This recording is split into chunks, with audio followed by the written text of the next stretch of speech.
नमस्कार, स्वागत है आपका। मैं हूं आपके साथ सुमित गुप्ता। मिशन 25 को साधने के लिए कांग्रेस शेखावाटी का रुख किए हुए है। सीएम गहलोत बीकानेर के कोलायत पहुंचे हैं, जहां अब से कुछ ही देर बाद जनसभा को संबोधित करेंगे। दरअसल इस दौरे को काफी अहम भी माना जा रहा है। वहीं से पहले सीएम कपिल मुनि मंदिर गए और पूजा अर्चना कर आशीर्वाद लिया। ये तीन तस्वीरें टीवी स्क्रीन पर आपको दिखा रहे हैं। तीसरी तस्वीर झुंझुनू की है, जहां जनसभा को संबोधित करते हुए सीएम ने कहा कि आज देश को कांग्रेस की जरूरत है।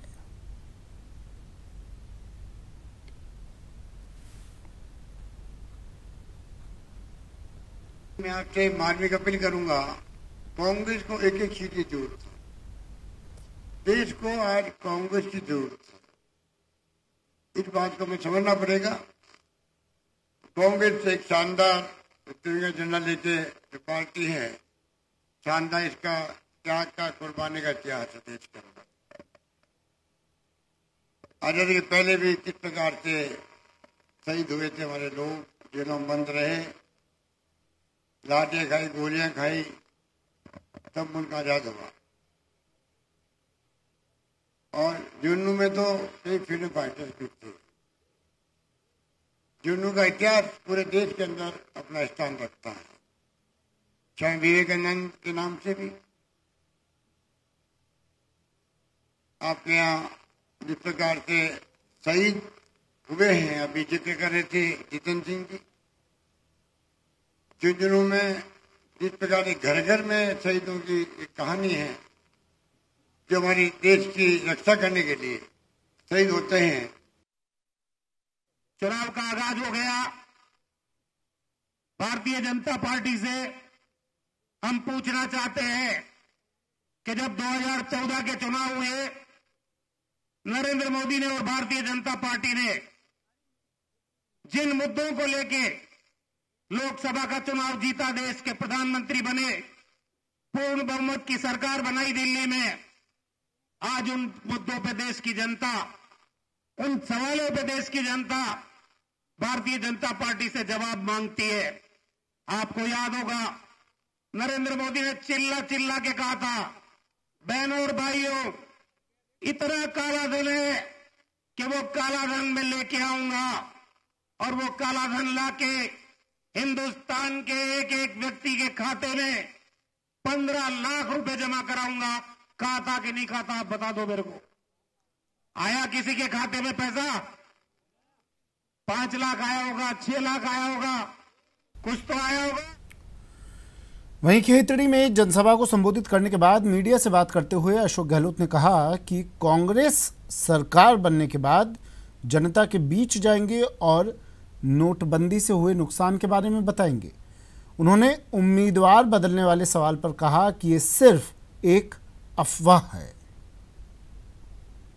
माहौल बहुत शानदार है, कांग्रेस के पक्ष में है और धीरे धीरे इनकी पोल खुल रही है, क्योंकि जुमलेबाजी करके 5 साल निकाल दिए। पिछले 5 साल पहले जो वादे किए थे, उन वादों का जिक्र क्यों नहीं करते मोदी जी, उनकी पार्टी के नेता लोग? उन्होंने वादे किए थे, ये निभा, ये नहीं निभा पाए। आगे हम ये वादा करते हैं, उस पर नहीं वो जानबूझ के कभी राष्ट्रवाद की बात करते हैं, कभी धर्म की बात करते हैं। तो क्या हम पूरे देशवासी राष्ट्रभक्त नहीं है क्या? खाली वही राष्ट्रभक्त है क्या? ये उनकी चाल है कि जनता को भ्रमित करें, डाइवर्ट करें, और जो मुद्दा आधारित राजनीति होनी चाहिए चुनाव के वक्त में, जनता के लिए, देश के लिए, प्रदेश के लिए वो क्या करना चाहते हैं, वो जनता सुने और जनता माई बाप को भी फैसला करे। उससे हटके वो राजनीति करें, वो हमें स्वीकार कि आम जनता को चाहिए कि जो मीडिया आपका है दबाव में है, आप लोग सच्चाई चाहते हो, दिखा नहीं पा रहे हो, आपके मालिक लोग, आपके जो क्या संपादक लोग, आपके एंकर, वो तो दबाव में, क्योंकि मोदी जी ने ऐसा माहौल बना दिया है। टेलीफोन पे बात कर दो डरता आदमी, ईडी का डर, सीबीआई का डर, इनकम टैक्स का डर। सच्चाई चाहते हो, दिखा नहीं पा रहे। तो मैं जनता को कह रहा हूँ कि मीडिया के दबाव में है, इसलिए आप मीडिया के दबाव का ध्यान रखें और मीडिया जो दिखा रहा है उसको सब कुछ सही नहीं माने। चलिए, तो हर जनसभा में मुख्यमंत्री अशोक गहलोत ये कह रहे हैं कि मीडिया दबाव में है। बीकानेर पहुंचे हैं मुख्यमंत्री अशोक गहलोत। बीकानेर के कोलायत लिए चलते हैं, सीधी तस्वीर आपको दिखा देते हैं। संबोधित कुछ ही देर बाद यहां पर करेंगे। सीएम अशोक गहलोत का ये दौरा काफी अहम भी माना जा रहा है। कांग्रेस की विचारधारा को लोगों के समक्ष यहां से रखेंगे। सीधी तस्वीरें बीकानेर से, कोलायत से। राहुल गांधी जी और उनकी समस्त टीम को का इस बात के लिए आभार प्रकट करता हूं कि आपने तमाम तरह के दृष्टिकोण पर परखने के बाद मुझे बीकानेर लोकसभा से प्रत्याशी के रूप में चयन करके और आपने आशीर्वाद दिया है।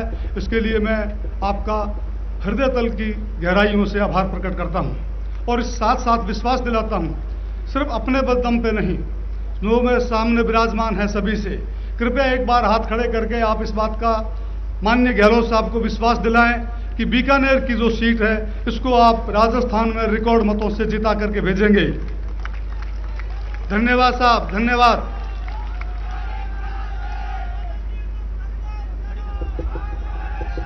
शांत। मैं ज्यादा बात नहीं करूंगा। आप माननीय गहलोत साहब का सुनना चाह रहे हैं, समय थोड़ा पहले से ही ज्यादा हो गया है, लेकिन एक थोड़ी सी बात करूंगा। अभी देश को एक अजीब से नशे में की हालत में ला रखा है। नशा क्या है साहब? नए और सा, एक सा है और एक नए से शुरू होते हैं। इन दोनों ने मिलकर के देश को एक ऐसे नशे में डुबो दिया है कि लोग सही और गलत का फैसला ना कर सके। मैं उन नशा जिन्होंने फैलाया है उनको कपिल मुनि की इस धरा से चेतावनी देना चाहता हूं, आप सबके आशीर्वाद के बदौलत, कि हम आपका इस नशा का जो है इसका नशा मुक्ति अभियान यहां से छेड़ेंगे और इस नशे का पूर्णतः उन्मूलन करके छोड़ेंगे। जब 6 मई को वोटिंग हो उस दिन अधिक से सारे के सारे वोट निकाल करके हम बूथ तक ले जाएंगे, वोट डलवाएंगे और कांग्रेस का जो चुनाव चिन्ह है हाथ का निशान, उसके आगे का बटन दबा करके कांग्रेस प्रत्याशी को विजयी बनाएंगे। ये कांग्रेस प्रत्याशी अपने आप में कुछ नहीं है, ये राहुल गांधी जी का एक प्रतिनिधि मात्र है। तो आप यहां से राहुल गांधी जी का, माननीय अशोक गहलोत साहब का हाथ मजबूत करने के लिए 6 मई को हम अपना सब कुछ जो भी काम है उन सब को। वहीं डिप्टी सीएम सचिन पायलट भी मिशन 25 के लिए प्रचार प्रसार में जुट गए हैं। टिहरी से प्रत्याशी प्रीतम सिंह के लिए उन्होंने जनता से वोट मांगे, तो वहीं बीजेपी पर निशाना साधने पर भी नहीं चूके। उन्होंने बीजेपी को जुमलेबाजी और हिंदू मुस्लिम को लड़ाने वाली सरकार बताया और यहां तक कह दिया कि अगर बीजेपी सत्ता में आई तो देश में आगे चुनाव होगा भी या नहीं, ये एक बड़ा सवाल है। मुझे लगता है कि आज के नौजवान, किसान, मध्यम वर्ग, शहर, गांव सब लोग चाहते हैं कि देश आगे बढ़े और मुद्दों पर, आर्थिक मुद्दों पर, रोजगार के मुद्दों पर, खेती के मुद्दों पर चर्चा हो। लेकिन भाजपा ने जाति, धर्म, मंदिर, मस्जिद, हिंदू मुसलमान को इतना बड़ा मुद्दा बना दिया कि लोगों के जज्बातों के साथ खिलवाड़ करने का काम वो कर रहे हैं। इसका जवाब जनता देगी। प्रीतम जी चुनाव जीत कर जाएंगे। साथ ही साथ पूरे उत्तराखंड में मुझे लगता है बदलाव की लहर है। समूचे राजस्थान, मध्य प्रदेश, छत्तीसगढ़ में हमने भाजपा को हराया है और आज पूरे भारतवर्ष में लोग चाहते हैं कि बदलाव आए। 23 मई को एक नई सरकार का निर्माण होगा, एक नई प्रधान। जोधपुर में कांग्रेस नेता अभिषेक मनु सिंघवी ने प्रेस कॉन्फ्रेंस की। इस दौरान उन्होंने कांग्रेस की न्याय योजना को ऐतिहासिक बताया और बातों ही बातों में न्याय योजना को बीजेपी की घबराहट की वजह बताया। कहा कि 4 महीने की मेहनत से न्याय योजना तैयार हुई, इससे बीजेपी में घबराहट है। और इस न्याय शब्द से या अन्याय शब्द से घबराकर, बौखलाकर बीजेपी अजीबोगरीब हरकतें कर रही है और ये बिल्कुल सीधा उपयुक्त होगा कहना खिसियानी बिल्ली खंबा नोचे वाली प्रक्रिया हो रही है। पहली बात, और ये आपने सुना है माननीय वित्त मंत्री से, माननीय प्रधानमंत्री से, खिसियानी बिल्ली खंबा खोचे वाली प्रक्रिया आपकी तरह फेंकूबाजी में नहीं, लेकिन हमने 4 महीने लगाए लगभग। विश्वविख्यात अर्थशास्त्री नहीं, सिविल सोसाइटी के हर योगदानकर्ता से वार्तालाप, विचार विमर्श, एनालिसिस में हवाबाजी नहीं करते हैं हम लोग। बीजेपी प्रदेशाध्यक्ष मदन लाल सैनी ने आज भीलवाड़ा की एक जनसभा में कांग्रेस पर जमकर निशाना साधा। उन्होंने कहा कि कांग्रेस 72,000 रुपए देने का वादा करती है। ये तो वही हाल हुआ कि घर में नहीं दाने और अम्मा चली भुनाने जैसे सपने कांग्रेस जनता को दिखा रही है। जबकि वास्तव में कांग्रेस सरकार आने वाली ही नहीं है और राहुल गांधी मनमर्जी घोषणाएं करते जा रहे हैं।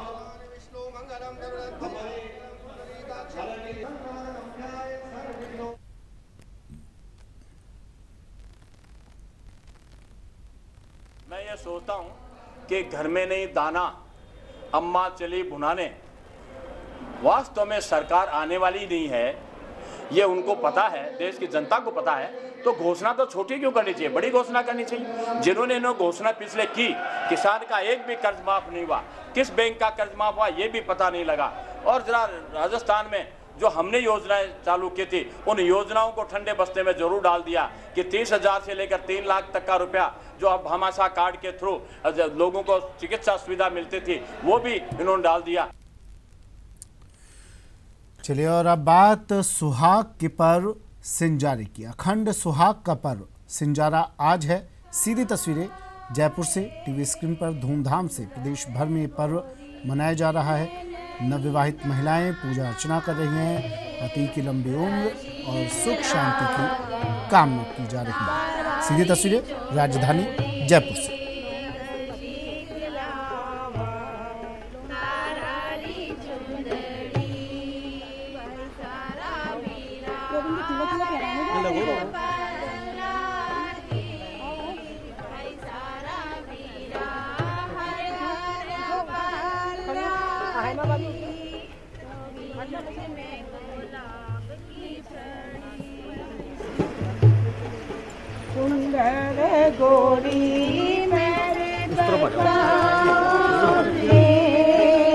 सीधी तस्वीरें हम आपको दिखा रहे हैं जयपुर से। मेरे सहयोगी महेंद्र आप तक ये तस्वीरें पहुंचा रहे हैं। सुहागिनों का पर्व सिंजारा महेंद्र आज मनाया जा रहा है प्रदेश भर में, और ये तस्वीरें जयपुर की हम दर्शकों को दिखा रहे हैं। क्या कुछ चल रहा है जी, मैं आपको बता दूं, जिस प्रकार से कल गणगौर मनाई जाएगी और गणगौर से पहले खासकर महिलाओं के लिए विशेष महत्व होता है इस पर्व का। सिंजारे के दिन जो है नवविवाहित महिलाओं में काफी उत्साह रहता है, और जो महिलाएं जो होती हैं इस दिन के लिए खास तैयार होती हैं, श्रृंगार करती हैं, सज कर। आप देख सकते हैं तस्वीरों में जिस प्रकार से उनके पियर पक्ष से जो ससुराल पक्ष से जो है सिंजारा आया है और वो उन पर चढ़ाया जा रहा है नवविवाहित महिलाओं पे। और इस दिन वो सुबह से ही गणगौर माता की पूजा करती हैं और अपने सुहाग की लंबी उम्र की कामना के साथ सुख शांति समृद्धि की कामना करती हैं। इस प्रकार से ये पर्व जो है मनाया जाता है कि ईश्वर और गणगौर की जो पूजा की जाती है महिलाओं के द्वारा इस पर्व के दिन विशेष ईश्वर माने भोलेनाथ और गणगौर माता पार्वती की पूजा की जाती है, जिस प्रकार से उनकी जोड़ी होती है। और जो अविवाहित जो लड़कियां हैं वो भी इस पर्व को मनाती हैं, वो भी अपने अच्छे वर की कामना के लिए पूजा अर्चना करती हैं। और 16 दिन तक ये धुलेंडी के बाद 16 दिन तक ये गणगौर की पूजा की जाती है। और गणगौर से एक दिन पहले जिस प्रकार से आप देख सकते हैं संजारा पर्व मनाया जा रहा है काफी धूमधाम से, हर्षोल्लास के साथ। महिलाओं में काफी उत्साह है, महिलाएं इस दिन को खास अपने सुहाग के पर्व के रूप में मनाती हैं। चलिए शुक्रिया तमाम जानकारी के लिए, तस्वीरें दिखाने के लिए। तो महेंद्र मेरे सहयोगी जयपुर से जुड़े और ये तस्वीरें भी आप तक को पहुंचा रहे हैं। सिंजारा पर्व आज प्रदेश भर में धूमधाम से मनाया जा रहा है। ये तस्वीरें जयपुर से।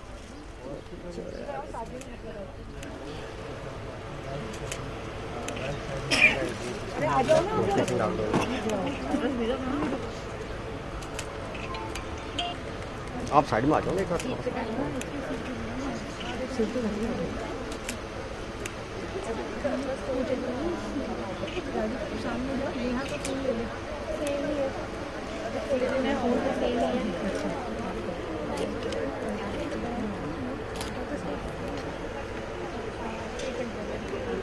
भरतपुर लोकसभा क्षेत्र से कांग्रेस ने आईआरएस से रिटायर अधिकारी अभिजीत सिंह को अपना प्रत्याशी घोषित किया है। तो वहीं 3 बार से बीजेपी से सांसद रहे गंगाराम कोली की बहू रंजीता कोली पर बीजेपी आलाकमान ने विश्वास जताया है। दोनों ही नए चेहरे होने से मुकाबला रोचक दिखने वाला है। वहीं बीएसपी ने अभी अपना प्रत्याशी घोषित नहीं किया है। प्रत्याशी की घोषणा होने के बाद मुकाबला और भी रोचक बन सकता है। सबसे पहले तो मैं अपने पार्टी के जो पदाधिकारी हैं, छोटे बड़े सभी कार्यकर्ताओं का बहुत बहुत धन्यवाद करती हूँ। जिन्होंने मेरे ऊपर इतना विश्वास जताया और मुझे इस लायक समझा, और मुद्दों की जो भरतपुर लोकसभा में जो भी हैं भरतपुर के अंदर मैं सारे विकास करूंगी, जैसे कि पानी, सड़कें, महिलाओं की सुरक्षा के लिए। मेरा विशेष फोकस अक्सर करके रहे वो ये है कि इस क्षेत्र की जितना आर्थिक विकास हो सके, जो स्कीमें इनकम्प्लीट पड़ी हुई जैसे गुड़गांव कैनाल है या पीने का पानी की समस्या है 12 सालों से, उस पर डिटेल से चर्चा की है, उन सबको कम्प्लीट। अजमेर संसदीय सीट पर शनिवार को भाजपा प्रत्याशी भागीरथ चौधरी ने अपना नामांकन दाखिल कर दिया। इसी के साथ ही उन्होंने अपना चुनावी अभियान भी तेज कर दिया है। उन्होंने लोगों से मिलकर अपने समर्थन में मतदान करने की अपील की। इस मौके पर चौधरी ने मीडिया से बातचीत करते हुए कहा कि देश में मोदी लहर है, इसलिए जनता भी भाजपा पर पूर्ण विश्वास कर रही है।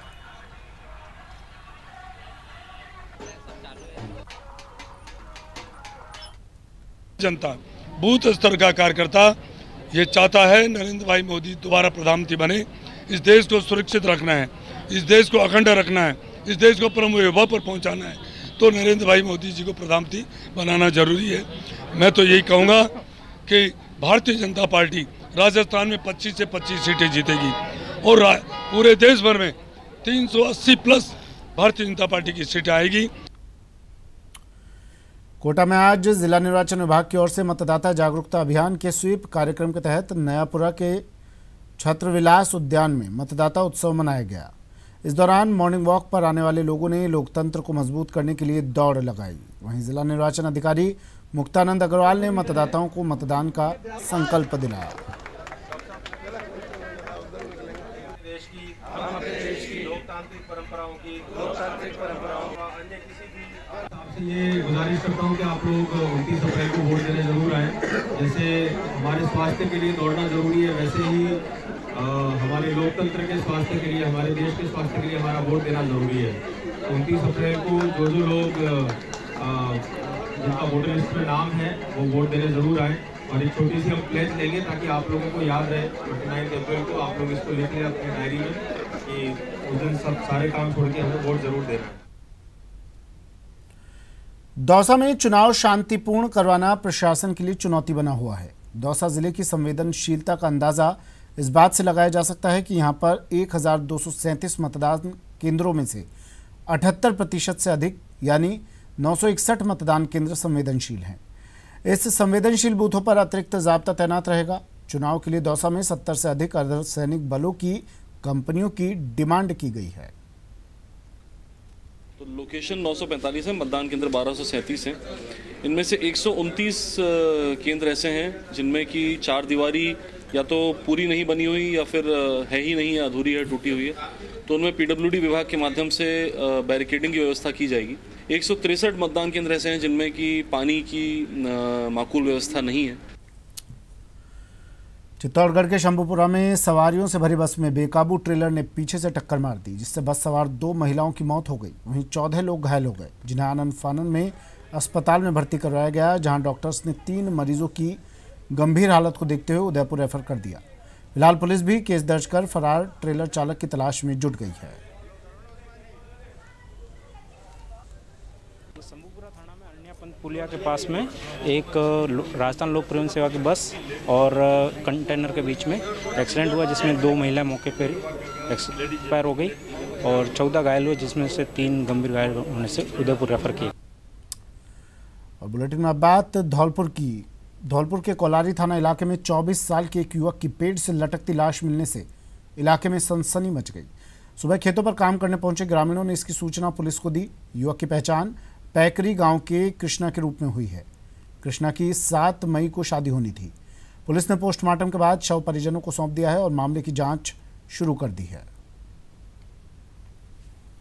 सुबह 6 बजे फोन आया कि तेरे गांव का कोई व्यक्ति नहर के किनारे नीम के पेड़ से लटका हुआ है, तू उसे जाके देख।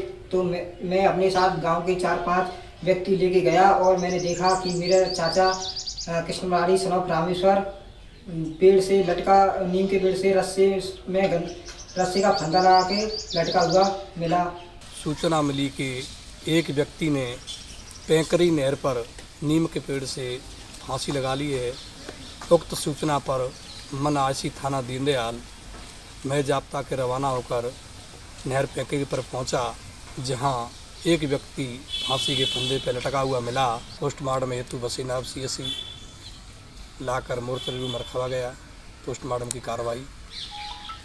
खबर अलवर से। अलवर के आंगनबाड़ी सुपरवाइजर उषा यादव की प्रताड़ना से परेशान आंगनबाड़ी कार्यकर्ता ने जहर खाकर आत्महत्या कर ली। आंगनबाड़ी कार्यकर्ताओं और मृतका सुनीता शर्मा के परिजनों ने कटोरीवाला तिबारा में सड़क पर शव रखकर जाम लगा दिया। साथ ही आरोपी सुपरवाइजर उषा यादव को गिरफ्तार करने, मृतका के बेटे को नौकरी और 10 लाख रुपए मुआवजा देने की मांग की। पुलिस और प्रशासन के अधिकारी मौके पर समझाइश के प्रयास में जुटे हुए हैं। क्योंकि हमारी माँ को बहुत ज़्यादा टॉर्चर करने के बाद वो जब डिप्रेशन में चली गई तो उन्होंने ये कदम उठाया। जो सुपरवाइजर उषा यादव थी उनके द्वारा मेरी माँ को बहुत ज़्यादा टॉर्चर किया गया, डिप्रेशन में चली गई। उसने वो सेल्फोस की गोलियां खा के और जिस दौरान उनकी मृत्यु हो गई। सर मांग कुछ भी नहीं है, यही है कि जो हमारी सुनीता मैडम आज उनका देहांत हो गया है, तो इसके लिए यही बोल रहे हैं कि हमारी 3 मांगे पूरी करो। बच्चे को सर्विस मिलनी चाहिए, इनको मुआवजा मिलना चाहिए और बस इनका अंतिम संस्कार हो। बाना में चोरों के हौसले इतने बुलंद हैं कि दिन दहाड़े भी वारदात को अंजाम देने से पीछे नहीं हटते। ऐसा ही एक मामला चारमूर्ति चौराहे से सामने आया है, जहां एक मोबाइल शॉप पर चोर बड़े ही शातिर अंदाज में घुसता है और मोबाइल चोरी कर दुकान के बाहर निकल जाता है, जिसकी तस्वीरें शॉप पर लगे CCTV में कैद हुई। फिलहाल पुलिस बदमाश की तलाश में जुट गई है।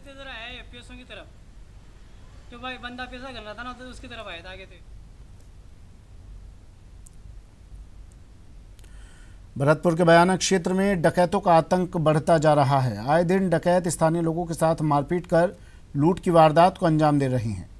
बीहड़ों में आतंक का पर्याय बने भारत गुजर और उसके साथियों ने गढ़ी बाजना थाना क्षेत्र के मांगरेन गांव में एक खेत पर काम कर रहे लोगों के साथ जमकर मारपीट की, जिसमें 3 ग्रामीण गंभीर रूप से घायल हो गए। घायलों को भरतपुर के निजी अस्पताल में भर्ती करवाया है। फिलहाल पुलिस ने पीड़ितों के बयान के आधार पर रिपोर्ट दर्ज कर ली है और मामले की जांच शुरू कर दी है।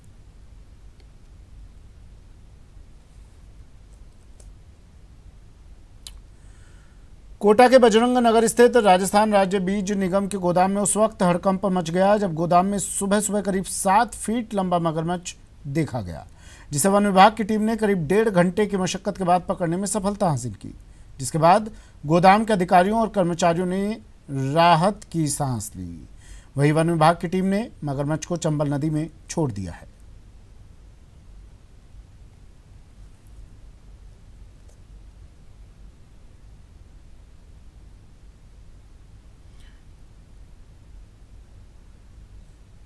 सुबह 6-6:15 का टाइम था, तो उधर से वहाँ पे मतलब बड़ा सा देखा, तो उसने देखा यार क्या ऐसा मोटा सा क्या नज़र आया। देखा तो मगरमच्छ था, वो कुत्ते भूसे 2 कुत्ते थे अपने यहाँ के।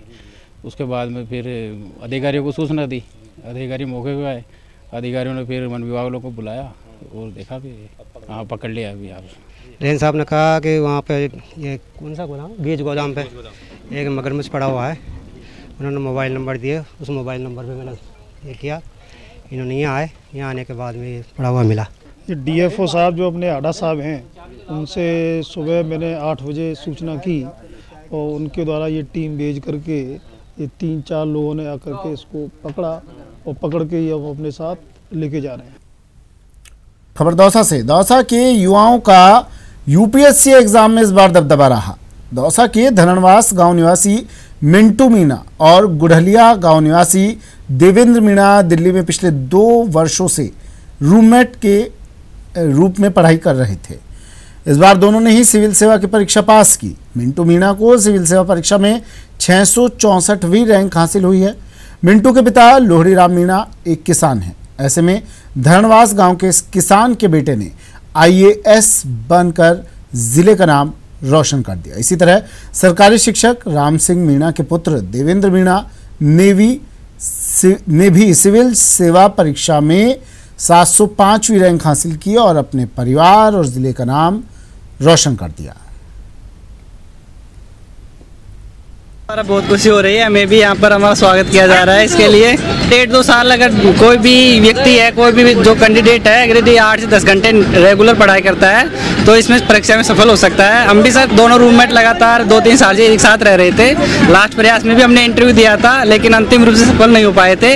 लेकिन इस बार दोनों की मेहनत रंग लाई और हम दोनों सिविल सेवा में चयनित हो गए। बचपन का एक सपना था कि IAS बनना है, तो आज पूरा हो गया है, तो बहुत अच्छा लग रहा है। और वही लगातार 8-10 घंटे में पढ़ाई करने से कोई भी लक्ष्य हासिल कर सकता है। इसका श्रेय मेरा सबसे ज़्यादा मेरे माता पिता और गुरुजनों को, और साथ में मेरे रूममेट का बहुत अहम योगदान।